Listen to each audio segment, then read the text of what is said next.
Framework basically accounting standards बनने से बहुत पहले फ्रेमवर्क बना दिया गया था to give an idea to 3 people.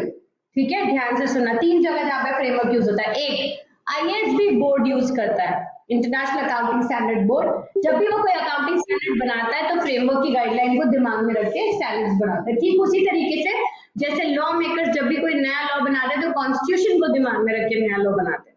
ठीक है, दूसरा अकाउंटेंट्स यूज करते हैं, क्योंकि अकाउंटेंट्स कहते हैं दुनिया में सारे मुद्दों को लेकर अकाउंटिंग स्टैंडर्ड नहीं बन सकते, पॉसिबल ही नहीं है। तो कोई ऐसे मुद्दे जिनको लेकर अकाउंटिंग स्टैंडर्ड नहीं बने हुए हैं, अगर उनको समझना है कि भैया इसकी अकाउंटिंग ट्रीटमेंट कैसे करनी है, तो वो फ्रेमवर्क यूज करते हैं। तीसरा, यूजर्स ऑफ फाइनेंशियल स्टेटमेंट्स जैसे ऑडिटर्स हो गए, इन्वेस्टर्स हो गए, वो लोग फ्रेमवर्क को यूज करते हैं फाइनेंशियल स्टेटमेंट्स को समझने। 3 कैटेगरी पीपल फ्रेमवर्क को यूज करते हैं। फ्रेमवर्क के 2 हिस्से हैं, एक हिस्से को कहते हैं हम रेगुलेटरी फ्रेमवर्क और एक हिस्से को कहते हैं हम कंसेप्चुअल फ्रेमवर्क। रेगुलेटरी फ्रेमवर्क आपको बताता है कि फ्रेमवर्क और अकाउंटिंग स्टैंडर्ड बनाने के पीछे अथॉरिटीज कौन कौन सी है, क्या हायरार्की, किसके क्या राइट्स ड्यूटीज है। Conceptual framework actually set of guidelines है कि आपने क्या कैसे कोई आइटम को बुक्स में रिकॉर्ड करना है, कब रिकॉर्ड करना है, कब बुक से रिमूव करना है। ठीक है, तो conceptual framework will be talking about concepts and regulatory framework will be talking about regulatory authorities. सबसे ऊपर अथॉरिटी कौन सी है? IFRS foundation. IFRS फाउंडेशन में टेक्निकल एक्सपर्ट नहीं है, मार्केटिंग पीपल है, 3 लोग हैं, 3 काम है IFRS फाउंडेशन के। पहला, हर कंट्री में जाके टाई अप करना, सबको बोलना भैया IFRS अडॉप्ट करो। दूसरा, फंड्स अरेंज करना, इतनी बड़ी चौड़ी ऑर्गेनाइजेशन रखी हुई, इतने लोग हैं तो उनकी सैलरीज वगैरह के लिए फंड्स अरेंज करना। और तीसरा, IASB बोर्ड को सुपरवाइज करना। अब IFRS फाउंडेशन हर कंट्री के पास जाएगा, उनको बोलेगा IFRS अडॉप्ट करो, गवर्नमेंट से बात करेगा और फिर समझेगा कि क्या मुद्दों पे अकाउंटिंग स्टैंडर्ड्स की जरूरत है, फिर वो जाके बताएगा IASB बोर्ड को। IASB बोर्ड क्या करेगा? अकाउंटिंग स्टैंडर्ड बनाएगा। प्रोसीजर क्या होगा? सबसे पहले IASB बोर्ड को एक मुद्दा आएगा कि भैया इस पे आपने अकाउंटिंग स्टैंडर्ड बनाया, IFRS फाउंडेशन बताएगी। फिर IASB बोर्ड जो है एक ड्राफ्ट बनाने की प्रोसेस बिगिन करेगा और इसमें वो मदद लेगा IFRS AC की, एडवाइजरी बॉडी की। ये एडवाइजरी बॉडी उसको ड्राफ्टिंग के टाइम पे मदद करती है। दोनों मिलकर ड्राफ्ट बनाएंगे। ड्राफ्ट बनाने के बाद IFRS AC पब्लिक के पास जाएगा। पब्लिक मतलब दस्तों पे नहीं चला जाएगा, जो भी हर कंट्री के जिनसे टाई अप है, उनके जो चार्टेड बॉडीज है, उनके मेंबर्स के पास जाएगा, बोलेगा देखो ये ड्राफ्ट अकाउंटिंग स्टैंडर्ड जो हमने बनाया, तुमको कोई मुद्दे, कोई ऑब्जेक्शन है, कुछ भी बातें तो हमें कमेंट्स दो। तो इसको हम कहते हैं पब्लिक कमेंट्स। कमेंट्स आएंगे, कमेंट्स के बेसिस पे वो कुछ चेंजेस करेगा अकाउंटिंग स्टैंडर्ड में, फिर वो फाइनल ड्राफ्ट जो है IASB बोर्ड के सामने रख के चला जाएगा। अब हो गया, AC का काम हो गया। अब अप्रूवल कौन करेगा उसको? IASB board. सिंपल मेजोरिटी से अप्रूवल होगा। अगर 15 जने बोर्ड में बैठे तो 8 जनों की हाँ होगी, अकाउंटिंग स्टैंडर्ड बन जाएगा। ठीक है, तब तक इस पॉइंट तक इसको ड्राफ्ट ड्राफ्ट ड्राफ्ट बुलाया जाएगा। जैसे ही अप्रूवल आ गया, अभी इसका नाम क्या हो गया? Accounting standard. ठीक है, और इसको नंबर अलॉट हो जाएगा, जो भी क्रोनोलॉजिकल ऑर्डर में नंबर चल रहा है। IFRS नंबर चल रहा है अभी, तो IFRS 1 2 3 4 इसी ऑर्डर में स्टैंडर्ड्स पास हुए थे। ठीक है, दूसरा बॉडी जो है वो है IFRS IC। IFRS IC का काम आएगा बाद में, जब अकाउंटिंग स्टैंडर्ड मार्केट में आ गया उसके बाद IC को लगता है कि यार इधर कंफ्यूजन हो सकता है, ये क्लैरिटी नहीं है, तो उन मुद्दों को लेकर IFRS IC इंटरप्रिटेशन ड्रॉ करे, खुद ही बैठ के अपने ऑफिस में, या पब्लिक से इंटरेक्ट नहीं करती, खुद ही बैठ के सोचे कि यार यहाँ पे कंफ्यूजन हो सकता है, यहाँ पे कंफ्यूजन हो सकता है, उन सारे मुद्दों पे क्लैरिफिकेशंस देगी, जिसको कहेंगे हम इंटरप्रिटेशन। ठीक है, so this is all about the regulatory framework. Regulatory framework promote करता है कॉन्सेप्ट ऑफ हार्मोनाइजेशन। यहाँ पे बॉडीज सब कंट्रीज जाके बोलते हैं टाई अप करो, सब एक ही अकाउंटिंग ग्राउंड्स पे आ जाओ, ताकि हर कंट्री एक दूसरे से ट्रेड कर सके, हर जना एक दूसरे के अकाउंट समझ सके। मतलब पूरा वर्ल्ड एक ही अकाउंटिंग स्टैंडर्ड फॉलो करा होगा तो it will be easier to understand. ठीक है, अभी गैप सिस्टम, थोड़ी बहुत कंट्रीज वर्ल्ड की US गैप सिस्टम में, नहीं बैठे हो तो सुनो, नहीं तो जाओ। कुछ कंट्रीज US गैप सिस्टम पे, और US गैप सिस्टम में बहुत सारी चीजें जो अलग है। जैसे हमारा जो IFRS सिस्टम है वो कहता है कितना ही बड़ा खर्चा हो, ट्रेनिंग का हो, एडवर्टाइजिंग का हो, कैपिटलाइज नहीं कर सकते। US गैप सिस्टम अलाउ करता है कैपिटलाइजेशन, बोलता है अच्छा एडवर्टाइजिंग का खर्चा क्या, इतना बड़ा खर्चा क्या कि 5 साल तक तुम्हें फायदा होगा, तो आप 5 साल में इसको डिवाइड करो। बिल्कुल फ्रॉड के चांसेस है। हर छोटे खर्चे को आप बड़ा खर्चा दिखा दो, कौन चेक करने वाला है? तुम बोलोगे कि मैंने एक फेसबुक पे कैंपेन लॉन्च करी जिसमें मैंने 50,000 का प्रमोशन किया, विच इज व्हाट, नथिंग। तो वहां पर 50,000 का मैंने मार्केटिंग में खर्चा किया, मुझे 5 साल तक फायदा देगा। कैसे 5 साल तक फायदा देगा? जब तुमने फेसबुक पे कैंपेन ही लॉन्च करी आने वाले 10 दिनों की, तो लोग 5 साल बाद याद रखेंगे, वो इसने 5 साल पहले कैंपेन लॉन्च करी थी तो मैं इसके प्रोडक्ट खरीदूंगा। Makes no sense. तो आईएफआरएस सिस्टम इसलिए अलाउ नहीं करता। तो इस कारण से थोड़े बहुत डिस्प्यूट्स है। तो हम चाह रहे पूरा वर्ल्ड आईएफआरएस सिस्टम पे आ जाए। आईएफआरएस सिस्टम पे कोई भी कंपनी आएगी तो उसके प्रॉफिट्स कम नजर आएंगे। आईएफआरएस 1, आईएस 1 की बात नहीं कर रही, आईएस 1 तो पीओरएल बैलेंस शीट है। आईएफआरएस 1 कहता है कि जब पहली बार कंपनी आईएफआरएस को अडॉप्ट करेगी तो क्या क्या आउटकम्स होंगे और कैसे उसे डील करना है। तो बोलती है आईएफआरएस 1 क्लियरली बोलता है कि जब आप आईएफआरएस पे आओगे यूएस गैप सिस्टम छोड़ के, तो उस साल आपके प्रॉफिट एकदम से गिरेंगे। और आईएफआरएस क्या कहता है? कंपेरेबिलिटी के लिए पिछले साल का भी एक बार जो कॉलम है वो रिवाइज करो। खाते तो जाके खोल नहीं सकते पर कॉलम आप रिवाइज करोगे। पर ये आईएफआरएस ये भी कहता है कि लोगों का फेथ ज्यादा है आईएफआरएस में, क्योंकि उनको पता है कि आईएफआरएस एक्स्ट्रा इनकम अलाउ नहीं करता और एक्स्ट्रा खर्चे करवाता है स्पेंड। तो उसका मतलब बहुत ही कंजर्वेटिव प्रॉफिट दिखता है। तो अगर पीओरएल में आपको आईएफआरएस के हिसाब से प्रॉफिट दिख रहा है 50,000, मतलब 50,000 तो है। यूएस गैप के हिसाब से 1 लाख दिख रहा है तो हो सकता है रियल प्रॉफिट 50,000 ही हो। तो इस कारण से लोगों का फेथ आईएफआरएस अकाउंट्स में ज्यादा। Coming back to conceptual framework, conceptual framework क्या क्या बताता है? किसी चीज को बुक्स में कब रिकॉर्ड करना है, रिकॉर्ड करना है कि नहीं। रिकॉर्ड करेंगे तो पहली बार किस अमाउंट पे रिकॉर्ड करेंगे? जब तक वो बुक्स में है तब तक उसके साथ क्या होगा, कहाँ नजर आएगा, पीओरएल में, बैलेंस शीट में, करंट में, नॉन करंट में। और उसके बाद उसको उसके रिगार्ड्स में क्या क्या डिस्क्लोजर नोट्स देंगे और कब उसको बुक से हटाएंगे। तो पूरी process from beginning, from birth to death किसी भी फाइनेंशियल ट्रांजैक्शन की पूरा फ्रेमवर्क आपको समझाता है। तो फ्रेमवर्क सबसे पहले कहता है किसी भी चीज को रिकॉर्ड करना है कि नहीं, उसके लिए चेक पॉइंट्स है। सबसे पहला चेक पॉइंट, अब ये चेक करो क्या वो एलिमेंट है कि नहीं, ठीक है। तो यहाँ पे इज दैट एन एलिमेंट, अगर एलिमेंट है, आंसर है यस, तो हम अगला सवाल पूछेंगे, आंसर है नो, तो फिर बस बात खत्म, यहाँ पे आगे कुछ डिस्कस नहीं होगा। अगर एलिमेंट है तो हम फिर आगे देखेंगे क्वालिटेटिव कंडीशन सेटिस्फाइड है क्या, क्वालिटेटिव कैरेक्टरिस्टिक्स, ध्यान है,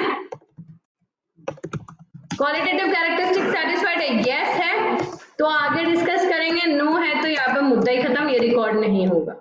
उसके आगे हम बोलेंगे क्या ये मेजरेबल है, मेजरेबल है तो मेजरेबल किस ग्राउंड्स पे, क्या इसकी आपको कैरिंग वैल्यू, बुक वैल्यू पता चल जाएगी, क्या आपको इसकी इकोनॉमिक वैल्यू पता चल जाएगी, क्या आपको इसकी फेयर वैल्यू पता चल जाएगी, क्या आपको इसकी रियलाइजेबल वैल्यू पता चल जाएगी।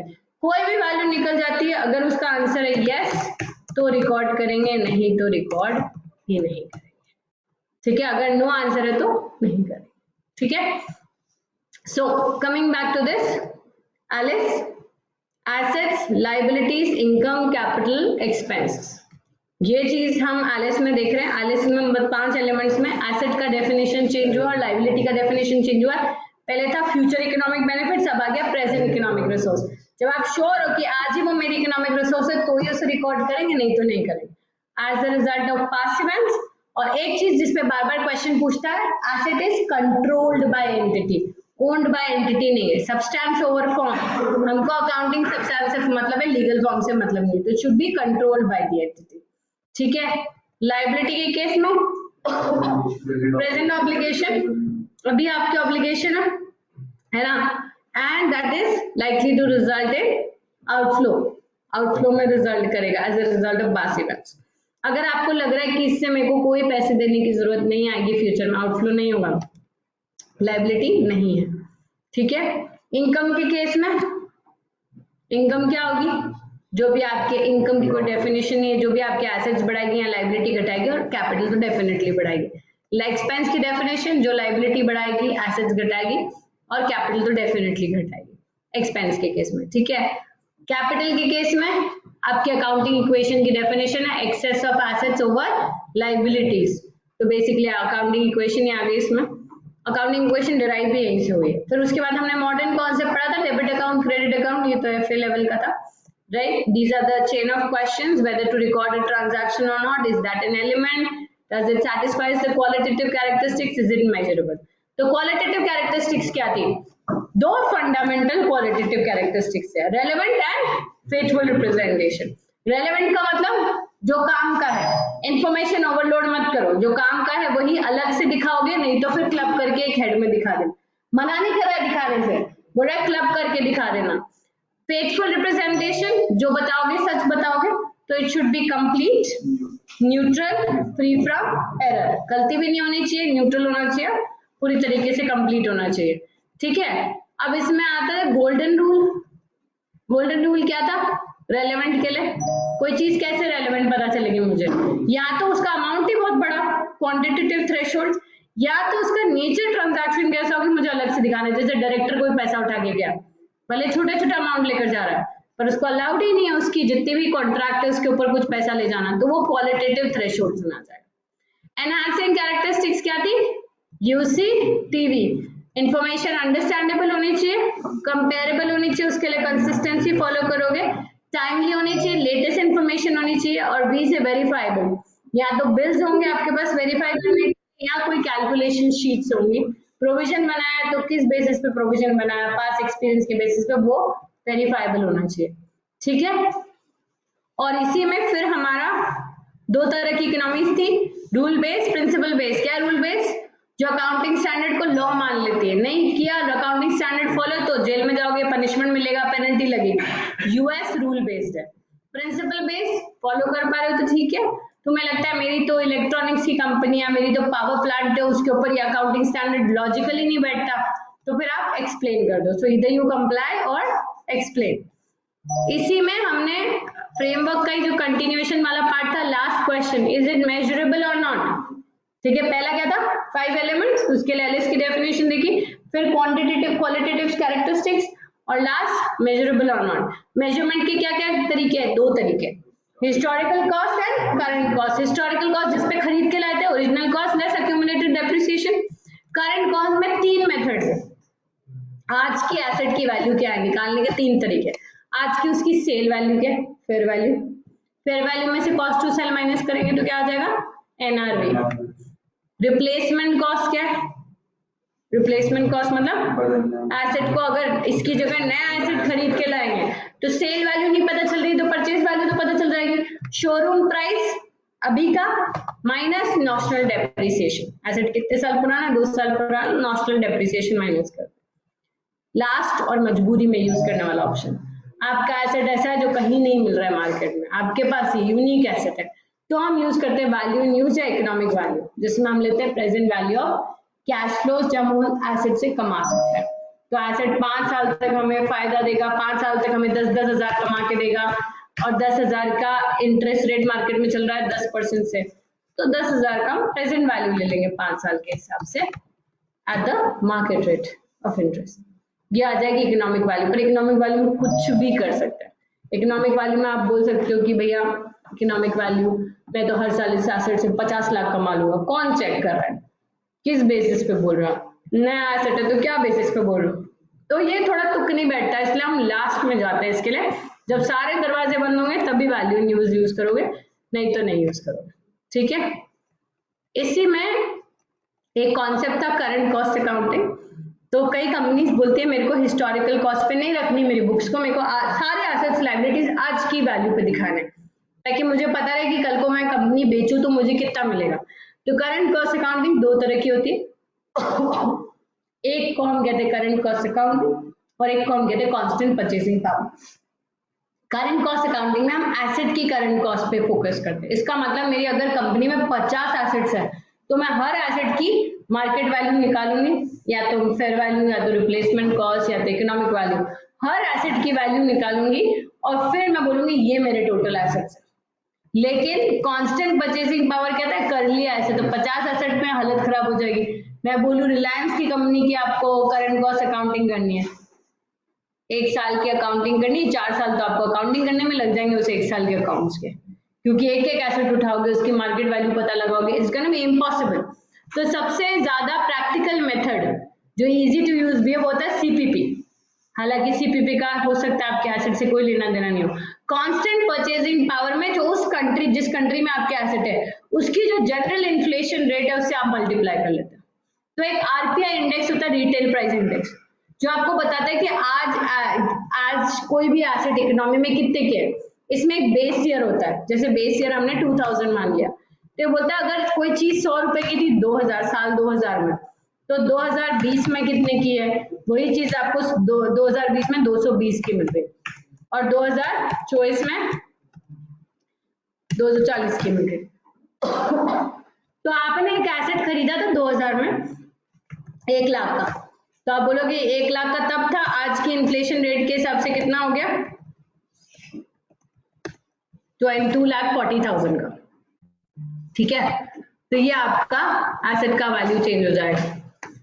ये जो आरपीआई इंडेक्स निकलता है वो नेसेसरी प्रोडक्ट से निकलता है। आप तो लैंड की बात करो, लैंड मान के चलते गवर्नमेंट नहीं लिया नेसेसरी प्रोडक्ट्स में, तो उस बास्केट में भी नहीं आया, और फिर भी आप कैलकुलेट करो। पर हम कहते हैं something is better than nothing, क्योंकि अगर आप कुछ भी नहीं करोगे, सीसीए करना चाहोगे तो कर ही नहीं पाओगे, कुछ नहीं करने से तो अच्छा एटलीस्ट इन्फ्लेशन रेट से मल्टीप्लाई कर लो। ठीक है, डन। Any confusion?